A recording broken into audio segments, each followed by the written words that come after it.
और by God's grace कई बार ईश्वर जब ऊपर से कुछ देता है ना, फिर आपको कोई जरूरत नहीं होती रॉन्ग एंड राइट की। सही बात है। और डेस्टिनी, ये थोड़ा डेस्टिनी का ये है, डेस्टिनी का खेल है यार, यू आर राइट। देख के आया हूँ, बहुत बढ़िया, जिंदगी बदल जाएगी मेरी अगर मैंने उनसे ट्रेनिंग ले ली। 3 दिन में कोई घोल के पिला देगा। उन्होंने कहा देखो, अगर मेरे पास सीखने आए हो तो आपको उन चीजों से बाहर निकलना पड़ेगा जिस ऐसी जिंदगी जी रहे हो। वेटर, मैंने कहा सबसे छोटा काम है वेटर का, मैं बन जाता हूँ, मैं वेटर का काम बन जाता हूँ। तो वहां पे क्या मिक्री करके 2-4 एक्टरों की आवाज निकाल के दी। जितने भी लोग हैं सबको लगता है मुझे जिंदगी में बड़ा बनना है या मुझे ऐसा करना है, लेकिन याद कौन कराएगा? आप सबसे पता लग गया कि टाइम से बड़ी कोई चीज ही नहीं है दुनिया में। किसी देश का कोई भिखारी हो या उसका प्रेसिडेंट, और चाहे सबसे अमीर आदमी हो सबसे, तब थोड़ा सा महसूस होता था कि अरे मैं तो एंटरप्रेन्योर हूँ। तो शादी कब हुई? शादी पे आते हैं, कब हुआ, कब आया लव लाइफ? कुछ चीजें किस्मत में होती हैं, वो हम ज्यादा सोच नहीं पाते, और मुझे ये मेंटेन करना है।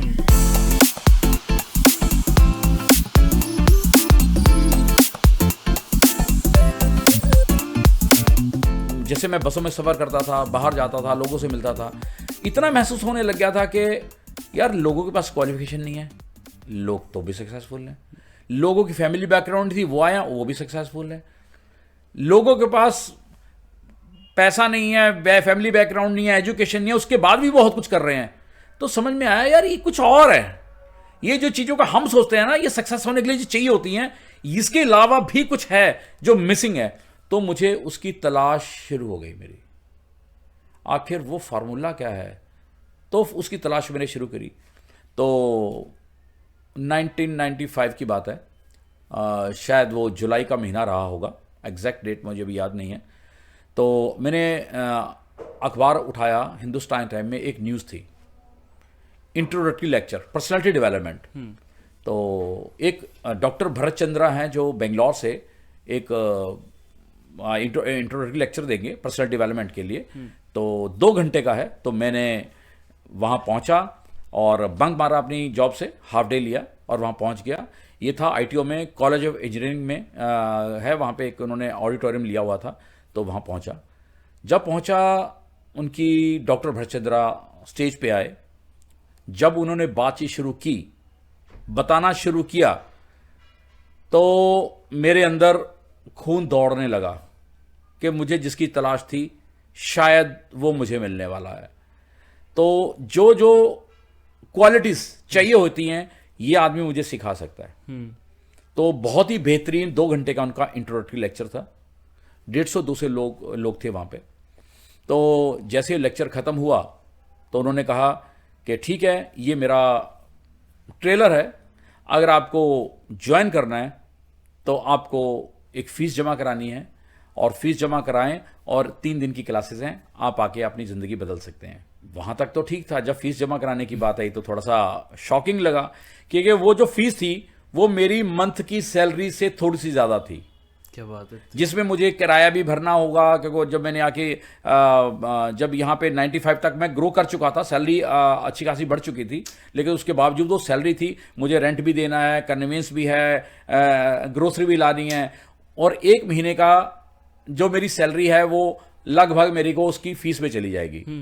तो मैं थोड़ा सा अपसेट हुआ, मंथन रहा, मुझे करना है पर पैसे कहाँ से लाऊंगा, नहीं ला सकता, इसलिए हो नहीं सकता।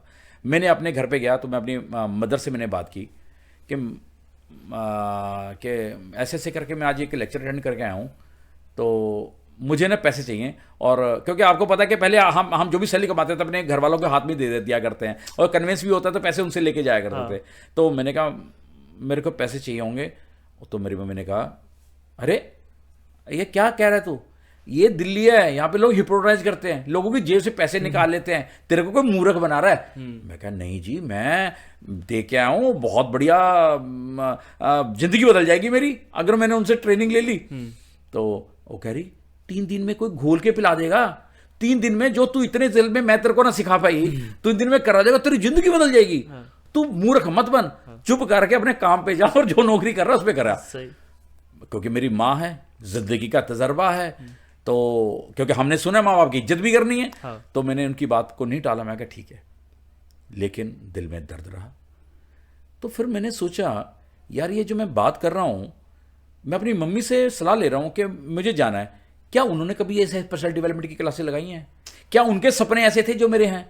इसका मतलब है कि वो अपनी जगह बहुत ठीक है, उनके जो एक्सपीरियंस है वो सही है, पर मैं जिस दुनिया में मैं एंटर करना चाहता हूं वो दुनिया अलग है। इसलिए शायद ये इसके लिए ये राइट एडवाइस इनसे नहीं मिल सकती। बिल्कुल। उसके बाद मैं अपने कंपनी के बॉस के पास गया, कंपनी के मैनेजिंग डायरेक्टर के पास। उनका नाम है जोगेश ग्रोवर। ओके। वो भी आज भी मेरे साथ कनेक्टेड है। क्या बात। तो मैंने उनसे जाके कहा कि सर ऐसे ऐसे करके ना डॉक्टर भरतचंद्र आए हुए हैं और ऐसे ऐसे करके ना मेरे को बहुत अच्छा लगा इंट्रोडक्टरी लेक्चर, और सर मैं अटेंड करना चाहता हूँ, आपकी क्या राय है? उन्होंने क्या कहा, वाह यार, मैं लंदन में था, उसका वहाँ पे सेमिनार था, मेरी मन भी इच्छा थी मैं अटेंड करता, पर यार मैं टाइम नहीं मिला। अगर आया हुआ ना, यू जस्ट गो। ये फर्क होता है जिसके साथ, जिसको नॉलेज उसके बारे में अगर राइट जगह से आप एडवाइस लोगे तो ऐसी मिलती है। तो मेरे तो हौसले खुल गए, अरे वाह ये तो मजा आ गया। तो मैंने कहा सर दो प्रॉब्लम है। कह रहे क्या? मैं कहा एक तो मुझे पैसे नहीं है, दूसरी चाहिए मेरी छुट्टी। तो उन्होंने कहा दोनों दी। क्या बात। हाँ, कि सैलरी भी ले और तो एडवांस पैसे ले ले, फीस जमा करा और छुट्टी भी दी तेरे को, यू जस्ट जा और वहां से सीख क्या कुछ। तो क्योंकि सीखेंगे तो कंपनी में काम आएगा ना। तो बहुत विजनरी हैं वो। तो उन्होंने मेरे को उन्होंने मुझे कहा, तो उसके बाद मैंने वो क्लासेस ली, और जब डॉक्टर भरतचंद्रा की 3 दिन का मैंने सेमिनार जो अटेंड किया, ये वर्कशॉप थी बेसिकली, वो कुछ सीखने को मिला जिसकी हम कल्पना भी नहीं कर सकते। ये 3 दिन थे मेरी जिंदगी की, जो जिंदगी को ट्रांसफॉर्म किया। उस समय पता लगा कि ये एजुकेशन, जो एजुकेशन जिंदगी में आगे बढ़ने के लिए चाहिए होती है, वो स्कूलों में नहीं मिलती, कॉलेज में नहीं मिलती, घर में नहीं मिलती, अड़ोसियों पड़ोस से नहीं मिलती, रिश्तेदारों से नहीं मिलती, टीचर से नहीं मिलती। ये एजुकेशन अलग है, इस बात का हमें अंदाजा ही नहीं था। क्या क्या टेक्निक्स होती हैं, कैसे बिहेवियर मेंटेन किया जाता है, कैसे आपका थॉट प्रोसेस क्या होगा, माइंडसेट कैसे बनाया जाता है, ग्रोथ माइंडसेट में कन्वर्ट कैसे किया जाता है, गोल्स कैसे बनते हैं, गोल्स को अचीव करने के लिए स्टेप्स कैसे लिए जाते हैं, ये सारी चीजें हमें पता नहीं थी। सिर्फ कल्पना करते, विचार करने आते थे, माइंडसेट नाम की हमारे पास कोई चीज नहीं थी। जब ये चीजें मैंने सीखी, और उन्होंने, क्योंकि वो वर्कशॉप थी, अपने आप को तोड़ना, आपकी हैबिट्स जो हैं आपके पास जैसी भी हैं, उन हैबिट्स को ब्रेक करने के एग्जाम्पल्स भी थे। जैसे कि एक छोटी सी एग्जाम्पल देता हूं, उन्होंने हमें एक काम दिया कि आज आपने एक शॉप पे जाना है, और शॉप पे जाके आपने 50 से 100 शर्टें खुलवानी है और खरीदनी एक नहीं है। और हर आदमी की, क्योंकि उन्होंने सबको सुना था, सबको अलग अलग टास्क थे। मुझे था कि जैसे मेरे से मैं कोई भी बाइंग करने जाते हैं तो ज़्यादा देर तक हम वो नहीं कर पाते, नो नहीं कह पाते। हाँ। वो कहता है एक दिखाओ, दूसरा दिखा, तीसरा दिखाता है, चौथी खरीद लेते हैं। उन्होंने मुझे टास्क दिया कि तुझे कम से कम 60 से 100 शर्टें खरीदनी है, और खरीदनी नहीं है, और आपको खुलवा के आ जानी है। मैं गया, अब शोरूम में इतनी सारी बड़े शोरूम में जाना पड़ेगा जिसको वैरायटी को क्या लेना है। हाँ सर एक शर्ट लेनी है, शर्ट लेनी है। तो उसने 4 शर्ट दिया, दिखाओ कैसी चाहिए, चेक चाहिए। चल चेक दिखाया, अब चेक दिखा दिया, अब जो कहा उसने दिखा दिया। मुझे ये कलर नहीं, दूसरा कलर चाहिए था। अब उसे लगा यार ये तो सारी शर्ट, अच्छा और ले आओ, और 15-20 शर्टें हो गई। सर ये ना वो मज़ा सा नहीं आ रहा है, चेक बड़ा है, थोड़ा मुझे छोटा चाहिए था। अब उसने पानी मिलाया, पानी मंगाया, प्रेशर करना शुरू किया, पानी पिया, तो उसने और दिखाए, फिर मुझे नो कहना था, मैंने नो किया, फिर उसने कोल्ड ड्रिंक मंगाई। अब उसको भी लगता है कि कस्टमर ना चला जाए। हाँ। क्या अब वो तुम पे प्रेशर कैसे क्रिएट करता है, वो अपनी टेक्निक्स तो बना रहा था। उसके बाद मुझे सर ये समझ नहीं आई। अब उसको थोड़ा सा हॉट होने लगा, वो आगे उसके जब मुझे 80-90 शर्टें उसका पूरा भर गया काउंटर, तो सर मज़ा नहीं आ रहा सर, मैं कल आऊँगा। वो मेरे लिए इतना टफ था क्योंकि मेरे को ऐसे लग रहा था कि मैं कोई क्राइम कर रहा हूँ। लेकिन टास्क दिया था कि तुम्हें जिंदगी में सीखना है कि when you want to say no and when you want to say yes. तो अब जिंदगी में क्या होता है, बेहतर बहुत सारी जगह पे हम कहना चाहते हैं यस, कह देते हैं नो, और जब कह चाहते हैं नो तो यस। इस तरीके की बहुत सारी, मैं आपको सिर्फ एक एग्जांपल दिया है, इस तरह की जो ट्रेनिंग्स हमारे साथ वर्कशॉप पे चल रही थी, तो उस तरीके से वो करके जब पहुंचे, तो उसके बाद आपको 5 स्टार होटल में जाना है, वहां कुछ नहीं करना, सिर्फ पानी पी के आना है। अरे 5 स्टार होटल में घुसने में हिम्मत नहीं हो पा रही, कल्पनाएं तो हैं, जाएं कैसे, और जाएं बैठ जाओ, और वहां पे वो आपके सामने लेके आ रहे हैं, आप कॉफी लो, ये लो, sir I am waiting for someone. इतना मुश्किल था क्योंकि जिंदगी में किया नहीं, क्योंकि वो टास्क था, वर्कशॉप थी, वो उस तरीके से काम कराना। एक लड़की ने कहा मेरे को गरीब, मुझसे मैं नफरत करती हूं। उसने उसको टास्क दे दिया कि जैसे ही आप रोड पे जाओगे ना, तो आपको बैगर मिलेगी ना, आपको बैगर को गले लगाना है। उन्होंने कहा देखो, अगर मेरे पास सीखने आए हो तो आपको उन चीजों से बाहर निकलना पड़ेगा जिस ऐसी जिंदगी जी रहे हो, जो थॉट प्रोसेस है, जो ब्रेक करना पड़ेगा, क्योंकि आपको कैसा बनना है ये हम सिखाएंगे। अगर आपको नहीं करना तो कल से आना बंद कर देना। तो बेचारी उस बंदे ने, उसके लिए बड़ा मुश्किल था, तो उसने भी ऐसा किया, गाड़ी रोकी, मिली, किया। लेकिन जो उन दौरान 3 दिन के अंदर जो हमें वर्कशॉप पे उन्होंने जो ट्रेनिंग करवाई, जो हमारी ब्रेक चीजों को तोड़ा, तो वो हमारे लिए बहुत मायने थे, काम के थे, सीखने को बहुत कुछ मिला। वो ये नहीं कह सकता कि सिर्फ वो 3 दिन थे, वो मेरा पहला चैप्टर थे। उसके बाद फिर मैंने कभी सेमिनार और वर्कशॉप, फिर कंटिन्यूस आदत पड़ गई, उसके बाद मैं रुका ही नहीं। उसके बाद जो भी अच्छे वर्कशॉप्स होती थी दिल्ली में, मैंने अटेंड करनी शुरू करी। और ये कह सकते हो कि मैं अभी भी लास्ट भी 3 महीने पहले भी अटेंड करके आया हूं, स्टिल कंटिन्यूड। क्यों आज भी फर्क इतना है कि पहले हम छोटी छोटी फीस देते थे, आज की हम जाते हैं तो लाख रुपए, 1.5 लाख रुपए फीस होती है 3 दिन की, and still we are paying. और उनमें जो लोग होते हैं वो सब बड़े बड़े कॉर्पोरेट्स के सीईओ सीएफओ होते हैं, जिनके साथ बैठते हैं, और वहां जाके पता लगता है कि जो साधारण लोग हैं ना, उनको सब कुछ पता है, और जो इतने बड़े लोग हैं ना, उस दिन आज भी हमारे साथ बैठ के बातचीत करते हैं, वो कहते हैं today still we are learning. तो फर्क इतना है कि जो बड़े लोग हैं वो आज भी लर्निंग पे हैं, और जो कहते हैं मुझे सब कुछ पता है, वो जिंदगी में कुछ नहीं बन पड़े, वो एवरेज, पूरी जिंदगी एवरेज रहती है। तो इस तरीके से मेरा शुरुआत हुई, और जब मैंने उनसे ये सीखना शुरू किया तो मल्टीपल वर्कशॉप्स मैंने अटेंड करी, और धीरे धीरे जो चीज़ें मैंने सीखी उसको इम्प्लीमेंट करना शुरू किया अपने लाइफ। बहुत बहुत मुझे खुद जब ये जान रहा था ना, तो मुझे खुद वो नया लग रहा था, खुद नई अप्रोच लग रही थी, क्योंकि हम खाली मतलब अकेले मन में ऐसा कभी करने का सोच नहीं सकते कि जाएंगे कुछ अलग करते जिससे हमारी हैबिट टूटे। तो जब आपने, जो आप थे ज्वाइन करने से पहले, वो वर्कशॉप ज्वाइन करने से पहले और वर्कशॉप ज्वाइन करने के बाद, आपने अपने अंदर क्या डिफरेंस देखा कि मैं यार चीज़ों को अलग देखना शुरू कर दिया मैंने अब? पहले जब उससे पहले क्या था, मैं मेहनत करता हुआ एक हार्ड वर्कर की तरह काम कर रहा था। हार्ड वर्क के लिए तैयार था कि मुझे 4 बजे उठकर जाना पड़ेगा, मैं जाऊंगा, मुझे कोई काम कहेगा तो मैं भागूंगा, मुझे कोई भी काम कहेगा मैं करूंगा, और मुझे बड़ा आदमी बनना है, मुझे सक्सेसफुल होना है। ये एक चॉइस के साथ मैं जी रहा था, लेकिन कोई रास्ता नहीं था। वो हार्ड वर्क था। लेकिन उस वर्कशॉप के बाद जब मैं पहला कदम मैंने ज़मीन पे रखा, तो मुझे लग रहा था, अभी कपड़े तो वही पहने होते, मुझे लग रहा था मेरे बॉडी पे सूट आ चुका है। क्या बात है। और हाथ में महंगी सी घड़ी पहनी हुई है, जो शूज़ मेरे पहने हुए हैं, चमकते हुए जूते पहने हुए हैं, कॉन्फिडेंस लेवल बढ़ चुका था, और अब लग रहा था मैं हार्ड वर्क नहीं, आज से मैं स्मार्ट वर्क पे उतर आया हूँ। तो वो जो कॉन्फिडेंस था, वो कॉन्फिडेंस ने लाइफ को ट्रांसफॉर्म करना शुरू किया। अच्छा, उन ट्रेनिंग वर्कशॉप की ही दिन पे चलते हैं। पहले डे 1 में उन्होंने कुछ करवाया, क्या करवाया, आप थोड़ा हमें ब्रेक डाउन दोगे? डे 1 पे ये हुआ था, डे 2 पे हम फ्री में करना चाहते हैं वो ट्रेनिंग जो आप पैसे देके। क्यों नहीं। डे 1 का मुझे आज भी याद है कि जब हम मुलाकात हुई, तो मुलाकात होने में जो सबसे पहले हमारी शुरुआत हुई, तो उन्होंने जैसे पहली बात सिखाई, जो मैंने बुक के अब आएंगे उसके अंदर ये सारी चीज़ें मैंने अपने तरीके से उसको बहुत अच्छे से एक्सप्लेन किया हुआ है। तो सबसे पहले उन्होंने डे 1 में हमें एक बात सिखा दी थी, पहली बार में, कि ज़िंदगी में आपने बहुत लोगों को देखा जो सक्सेसफुल हैं। जी सर, देखा है। आप देखते हैं कितने लोग उनको फॉलो करते हैं? जी देखा है। कितने लोग उनको मानते हैं? जी हाँ। वो लोग, उनको लोग जानते थे इसलिए वो बड़े बने हैं, या वो बड़े बन गए इसलिए लोग जानते हैं? तो मिक्स सा उनका, लोगों का रिस्पांस था कि सर वो क्योंकि बड़े हैं इसलिए लोग जानते हैं।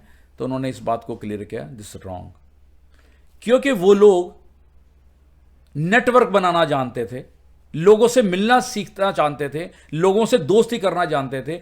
वो धीरे धीरे जिस बंदों ने नेटवर्क अपना बड़ा बना लिया, जिसको जानने वाले जितने ज़्यादा लोग होते हैं, एक दिन वो सक्सेस होता है।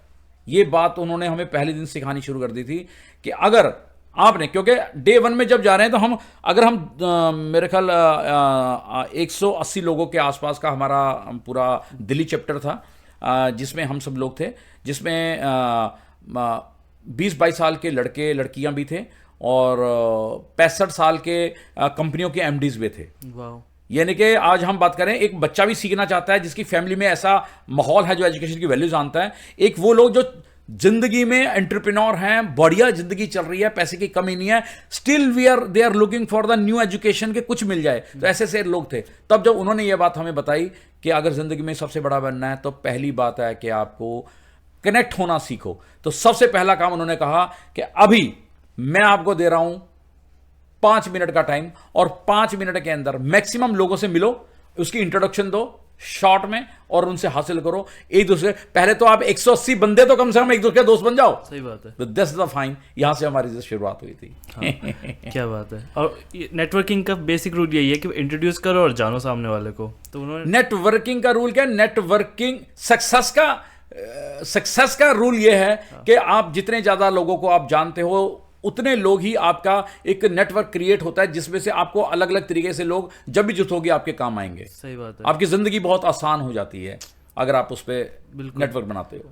तो ये डे 1 में ये हुआ, फिर आपकी दोस्ती हो गई होगी। हाँ, फिर उसके बाद दोस्तों से, क्योंकि वो ज़माना ऐसा नहीं था, लड़के लड़कियां थोड़ा अलग बैठा करते थे। लेकिन एटमॉस्फेयर ऐसा था कि उनको सिखाया भैया तोड़ना पड़ेगा इसको, बाहर आ जाओ इसमें। उसमें अलग हुआ करता था। आज की जमाने तो बहुत इजी है ना, उसमें नहीं होता था।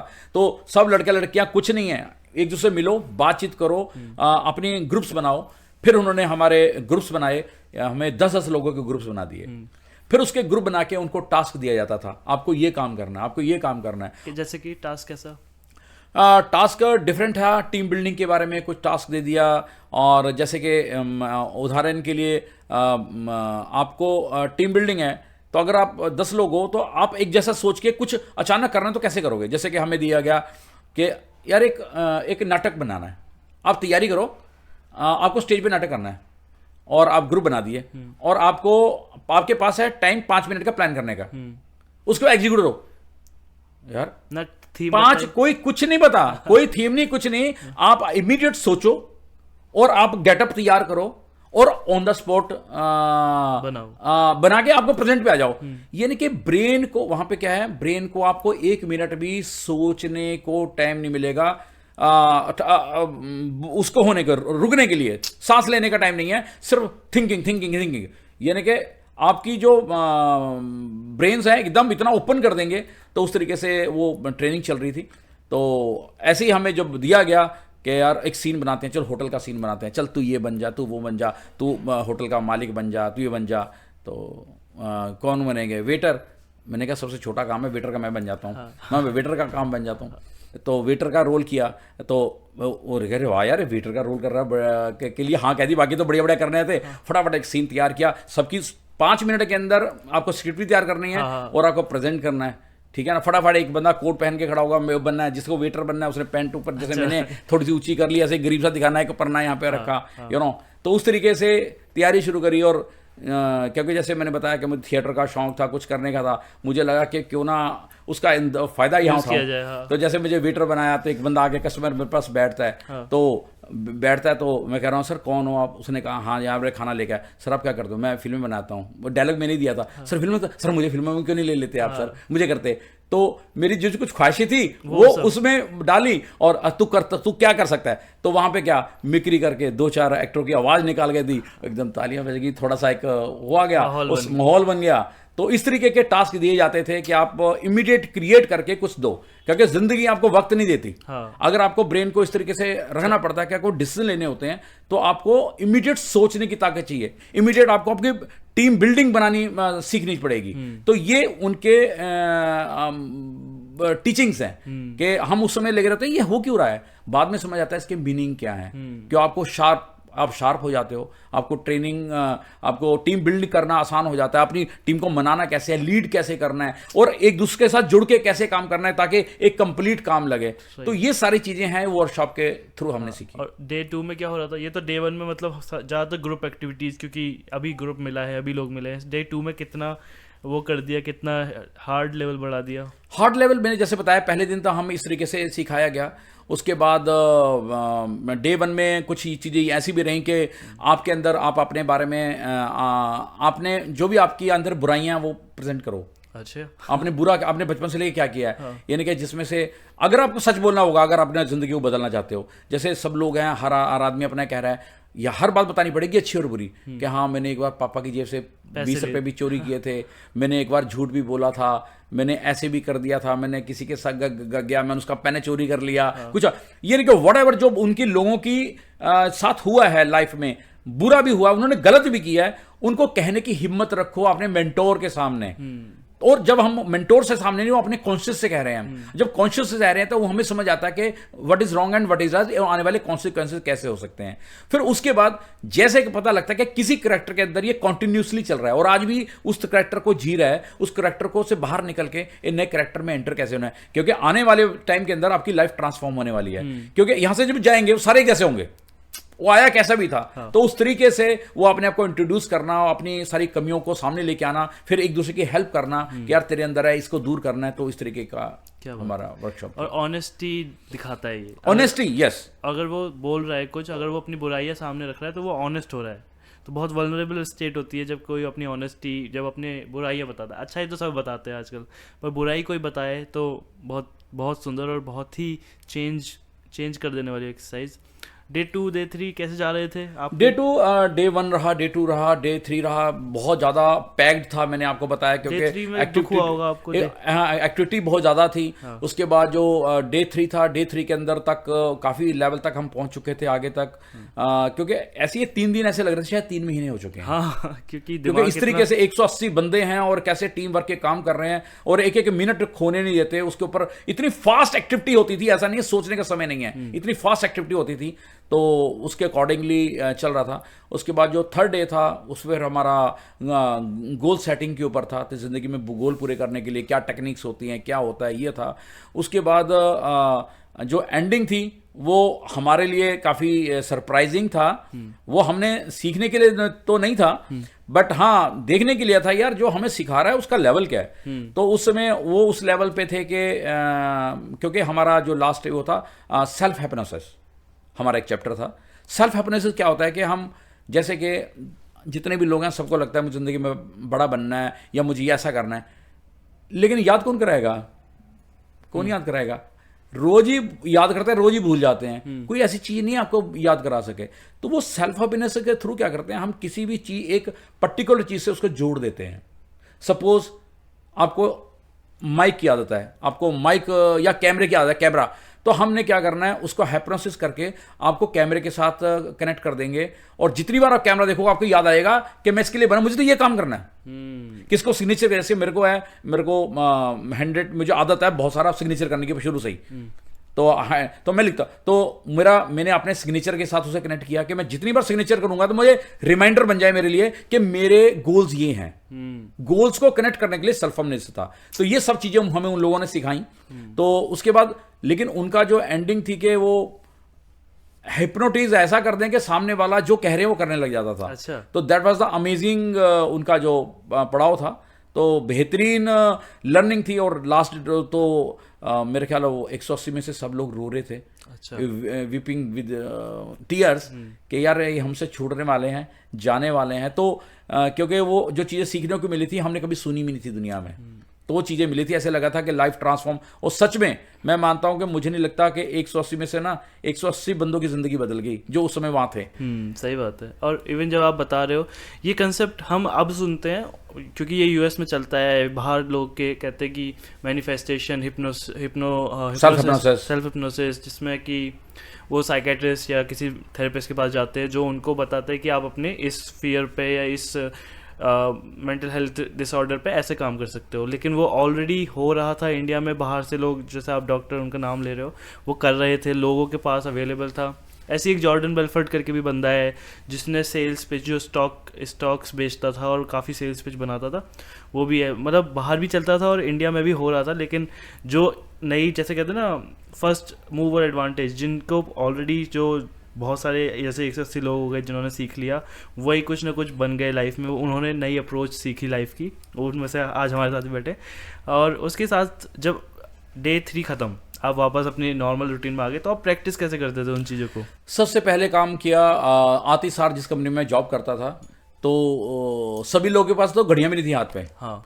तो क्योंकि टाइम मैनेजमेंट सीखा था, क्योंकि ज़िंदगी में अब सबसे पता लग गया कि टाइम से बड़ी कोई चीज़ ही नहीं है दुनिया में। अब आज पहली बार पता लगा कि टाइम की वैल्यू क्या है, क्योंकि चाहे वो किसी देश का कोई भिखारी हो या उसका प्रेसिडेंट, और चाहे सबसे अमीर आदमी हो, सबके पास 24 आवर्स हैं। डिपेंड करता है वो 24 आवर्स का यूटिलाइज कैसे करता है, दैट्स इंपॉर्टेंट। तो अब शुरुआत ये हमें पता लग चुका था डेलिबरेटली के टाइम की वैल्यू क्या है, उसको सही जगह लेके आना है। तो मैंने जो कहा, मुझे सीखा, और मैंने कहा कि अगर मुझे अब आउटपुट अच्छी चाहिए तो पहले तो ये जो लोग बैठे हैं मेरे साथ, जो मेरी स्टाफ मेरा काम कर रहा है, इन लोगों को टाइम की वैल्यू पता होनी चाहिए। उसको टाइम को, उस काम को कैसे किया जाता है। करने को तो एक ही काम को 8 घंटे में गुजार दो, अगर आपके पास टेक्निक है तो 2 घंटे में फ्री हो सकते हो। वो कैसे किया जाता है, हमें रास्ते में ऑब्स्टेकल्स क्या होती हैं, और कौन सी प्रायोरिटी पे कैटेगराइज कैसे किया जाता है, प्रायोरिटी किस काम को कैसे होती है, ABC कैटेगरी कैसे बनाई जाती है, ये सारी सिखानी शुरू करी। और टाइम के साथ आपको फॉलो करना कि यहाँ तक मुझे करना है, फ़ोन आ रहा था कितनी देर के लिए कॉल करना है, नहीं करना। आज की डेट में एक बंदा रील देखने बैठा है, एक बार देखता है, वो पता लगता है घंटा गुजर गया, उसे पता ही कहा मैंने कुछ और ही नहीं किया।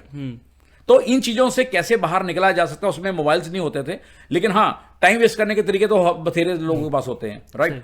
तो उस तरीके से सबसे मैंने शुरुआत अगर अपने ऑफिस से स्टार्ट की, तो जब शुरुआत की तो अच्छा नहीं लगा लोगों को लगा यार ये तो ज्ञान देने लग गए हैं, तो ये अपने आप को क्या समझने लग गया है। क्योंकि मेरे स्टाफ में जो काम करते थे मेरे से एज से बड़े भी थे, ऑब्वियसली मेरी पोजीशन बड़ी थी, बट स्टाफ में तो लोग, ये बात कर रहा हूँ 1995 की, मैंने जो पहली बार मैंने अटेंड किया था, तो मैंने अब अटेंड किया, उनमें से कुछ लोगों को ठीक लगता था और कुछ को नहीं लगता था।